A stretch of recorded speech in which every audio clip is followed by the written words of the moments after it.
கர்த்தராகிய இயேசு கிறிஸ்துவின் நாமத்தினாலே அன்பின் வாழ்த்துக்கள்.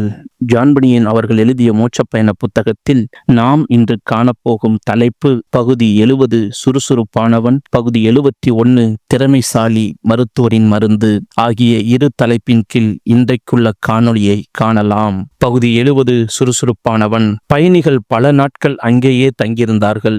ஒரு வாரம் ஆனபோது சுறுசுறுப்பானவன் என்ற மனிதன் இரக்கத்திற்கு நன்மை செய்ய வந்தவன் போல் அவளை சந்தித்தான். அவன் நல்ல குடும்பத்தில் பிறந்தவன்தான். எனினும் விசுவாசியைப் போல் வேடம் தரித்து உலக பிரகாரமாகவே வாழ்ந்து வந்தான். இரக்கத்திடம் பலமுறை அவன் வந்து தான் அவளை திருமணம் செய்து கொள்ள விரும்புவதாக கூறினான். இரக்கம் எப்போதும் சுறுசுறுப்பாக வேலை செய்யும் இயல்புடையவள். தனக்கான வேலைகள் எதுவும் இல்லாத வேளைகளில் அவள் மற்றவர்களுக்காக ஆடைகளை தயாரித்து தேவையில் இருப்போருக்கு அவற்றை இலவசமாக கொடுத்து விடுவாள். இப்படி அவள் சுறுசுறுப்பாக இருப்பதை கவனித்த சுறுசுறுப்பானவன் அவள் ஆடைகளை தயாரித்து விற்கும் திறமையுள்ளவள் என்பதால் தனக்கு சிறந்த மனைவியாக இருப்பாள் என்று தீர்மானித்தான். சுறுசுறுப்பானவன் இவ்வாறு தன்னிடம் கூறியதை இரக்கம் அலங்கார மாளிகையில் உள்ள பெண்களிடம் அறிவித்தாள். அவர்கள் அவனை பற்றி அதிகமாக அறிந்திருப்பார்கள் என்பதால் அவர்களிடம் கூறினாள். அவன் சுறுசுறுப்பானவன்தான், விசுவாசியைப் போல வேடமிட்டு நடக்கிறான். ஆனால் நற்கிரியைகளின் வல்லமையை பற்றி அவனுக்கு தெரியாது என்று அவர்கள் அவளிடம் சொன்னார்கள்.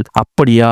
இனி நான் அவனை திரும்பி கூட பார்க்க மாட்டேன். என் ஆத்மாவுக்கு இடைஞ்சலை ஏற்படுத்தும் எதனோடும் உறவோடிருக்க நான் விரும்பவில்லை என்று உறுதியாக கூறினாள் இரக்கம். அவன் உன்னிடம் வருவதை தவிர்க்க நீ எந்த முயற்சியும் எடுக்க தேவையில்லை. ஏழைகளுக்கு உதவுவதையே நீ உன் தலையாய பணியாய் கொண்டிருக்கிறாய் என்பதை அவன் அறிந்து கொண்டாலே மீண்டும் அவன் உன்னிடம் வரமாட்டான் என்றால் முன் யோசனை. மறுமுறை சுறுசுறுப்பானவன் வந்தபோதும் இரக்கம் ஆடை தயாரிக்கும் வேலையில் இருப்பதை பார்த்து, என்ன எப்போதும் இதே வேலைதானா என்று எரிச்சலுடன் கேட்டான். ஆமாம், நான் எனக்காகவும் பிறருக்காகவும் உடைகளை தயாரித்துக் கொண்டிருக்கிறேன் என்று அமைதியாக பதில் கூறினாள் இரக்கம். இப்படி வேலை செய்து ஒரு நாளைக்கு எவ்வளவு சம்பாதிக்கிறாய் என்று ஆவலுடன் கேட்டான் சுறுசுறுப்பானவன். நற்கிரியைகளில் செல்வந்தராக மாறவே நான் இப்படி செய்கிறேன், பணத்திற்கு அல்ல என்றால் இரக்கம். நன்மை செய்யவும் நற்கிரியைகளில் ஐஸ்வர்யவான்களாகவும் தாராளமாய் கொடுக்கிறவர்களும் உதாரண குணமுள்ளவர்களுமாய் இருக்கவும் நித்திய ஜீவனை பற்றி கொள்ளும்படி வருங்காலத்திற்காக தங்களுக்கு நல்ல ஆதாரத்தை பொக்கிஷமாக வைக்கவும் அவர்களுக்கு கட்டளையிடு என்று 1 தீமோத்தேயு 6:18-19 காண்கிறோம் அல்லவா என்று சொன்னாள். இதை கேட்டவுடன் சுறுசுறுப்பானவனின் முகம் மாறிவிட்டது. அதன் பிறகு அவன் அவளை சந்திக்க வரவே இல்லை. காரணத்தை கேட்டதற்கு இரக்கத்தின் தாராள குணம் எனக்கு பிடிக்கவில்லை என்று கூறிவிட்டான். முன் யோசனை இரக்கத்தை பார்த்து, அவன் உன்னை பார்க்க வருவதை நிறுத்தி விடுவான் என்று முன்னரே உனக்கு கூறினேன் அல்லவா? இனிமேல் அவன் உன்னை பற்றி குறை கூறிக்கொண்டே திரிவான் என்று கூறினாள். என்னை திருமணம் செய்து கொள்ள பலர் வந்தார்கள். எனது தயாள குணம் அவர்களுக்கு பிடிக்கவில்லை. எனவே எங்களால் ஒத்துப்போக முடியவில்லை என்று கூறினாள் இரக்கம். இந்த நாட்களில் உண்மையான உள்ளத்தோடு பிறருக்கு உதவி செய்கிறவர்கள் மிகவும் கொஞ்ச பேர்தான் என்றால் முன் யோசனை. எனது குணத்தை மாற்றிக்கொள்ள நான் விரும்பவில்லை. எனது குணத்துக்கு விரோதமான ஒருவர் என் வாழ்க்கையில் குறுக்கிடவும் நான் அனுமதிக்க முடியாது. எனது தயாள குணத்தோடு என்னை ஏற்றுக்கொள்ள எவரும் முன்வரவில்லை என்றால் நான் ஒரு கன்னியாகவே மரித்து போவேன் என்றால் இரக்கம். மேலும் அவள் சொன்னாள், தாராள மனம் என்ற பெயருடைய ஒரு சகோதரி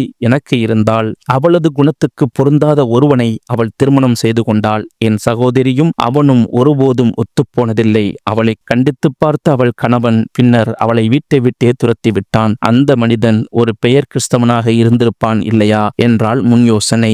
ஆமாம், அப்படிப்பட்டவர்கள்தான் இப்போது உலகில் அதிகமாக இருக்கிறார்கள் என்றால் இரக்கம். பகுதி 71 திறமைசாலி மருத்துவரின் மருந்து. கிறிஸ்தினாலின் மூத்த மகன் மத்தேயு ஒரு நாள் வியாதிப்பட்டான். வலி அதிகமானதால் அழுது துடித்தான். அவன் அந்த மாளிகைக்கு பக்கத்தில் திறமைசாலி என்ற மருத்துவர் இருந்தார். அவர் மிகவும் சிறந்தவர் என்று அனைவரும் கூறியதால் கிறிஸ்தினால் அவரை அழைத்து வரச் சொன்னாள். அவனை சோதித்து பார்த்த அவர் அவன் வயிற்று வலியால் அவதிப்படுவதை தெரிந்து கொண்டார். சமீபத்தில் இவன் என்ன சாப்பிட்டான் என்று அவர் கிறிஸ்தினாலிடம் கேட்டார். நல்ல உணவுதான் சாப்பிட்டான் ஐயா என்றாள் கிறிஸ்தினால். இல்லை இல்லை, இந்த பையன் வேறு எதையோ சாப்பிட்டிருக்கிறான். அந்த உணவு செரிக்காமல் அவன் வயிற்றிலேயே தங்கியிருக்கிறது. அது தானாக வெளியே வராது. உடனடியாக அவனுக்கு சரியான சிகிச்சை கொடுத்தால்தான் அவன் உயிர் பிழைப்பான் என்றார் மருத்துவர். அப்பொழுது மத்தேயுவின் தம்பி சாமுவேல் அம்மாவிடம் சொன்னான், அம்மா, நாம் வந்த பாதையில் துவக்கத்தில் ஒரு வாசல் இருந்ததல்லவா? அந்த வாசலை விட்டு வெளியே வரும்போது இடது பக்கத்து சுவற்றின் மறுபுறம் ஒரு பழச்சோலை இருந்ததே, அதில் ஒரு மரத்தின் கிளை பாதையின் மேலாக படர்ந்து வந்திருந்தது.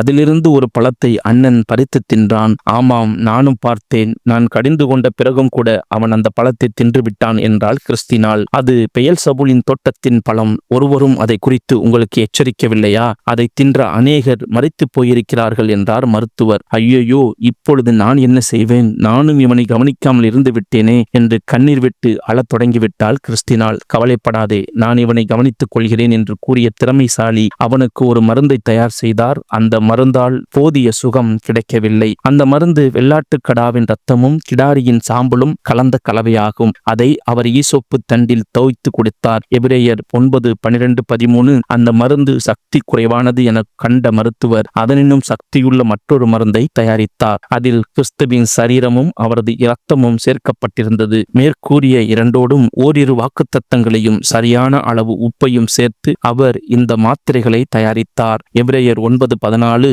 இந்த மாத்திரையை வெறும் வயிற்றில் வேலைக்கு 3 விழுங்கிவிட்டு மனம் திரும்புதலின் கண்ணீரில் 1/2 லிட்டர் குடிக்க வேண்டும் என்று அவர் கட்டளையிட்டார். அந்த மருந்தை மத்தேயுவிடம் கொண்டு வந்தார். அவர் அவன் வயிற்று வலியால் துடித்துக் கொண்டிருந்த போதிலும் அந்த மருந்தை உண்ண விரும்பவில்லை. என் குடலை புரட்டுகிறது, எனக்கு வாந்தி வந்துவிடும், வேண்டாம் என்று மறுத்தான். மத்தேயு எப்படியாவது குடித்துவிடு என்று கூறிய அவன் தாயார் மருத்துவரிடம் கேட்டார், ஐயா, அந்த மாத்திரையின் சுவை எத்தகையது? அது நல்ல சுவையுடைய மாத்திரை என்று மருத்துவர் கூறியதால் கிறிஸ்தினால் ஒரு மாத்திரையை எடுத்து தம் நாவின் நுனியால் ருசி பார்த்தாள். அது நச்சுவை உடையதாய் இருந்தது.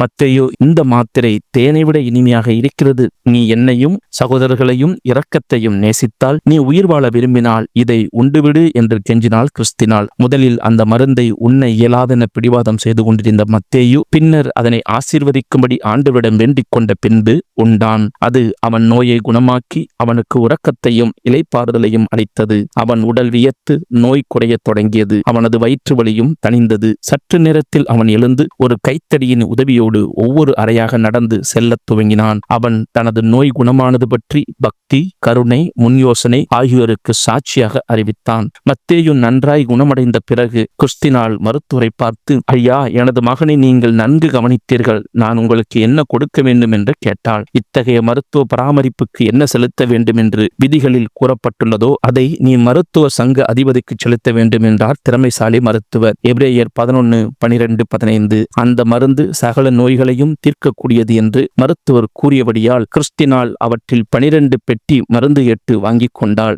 இவை நோயை குணமாக்குவதோடு மட்டுமன்றி நோய் வராமல் தடுக்கவும் கூடிய மருந்தாகும் என்று கூறினார் மருத்துவர். மேலும் அவர் மத்தேயுவை பார்த்து, இனிமேல் இவ்வாறு நோய் உண்டாக்கும் பழங்களை உட்கொள்ளாதே, கவனமாயிரு என்று எச்சரித்து அவர்களிடமிருந்து விடைபெற்றார். இயேசுவும் தமது சொந்த இரத்தத்தினாலே ஜனத்தை பரிசுத்தம் செய்யும்படியாக நகர வாசலுக்கு புறம்பே பாடுபட்டார். ஆகையால் அவருடைய நாமத்தை துதிக்கும் உதடுகளின் கனியாகிய ஸ்தோத்திர பலியை அவர் மூலமாய் எப்போதும் தேவனுக்கு செலுத்த கடவோம். எபிரேயர் 11:12-15.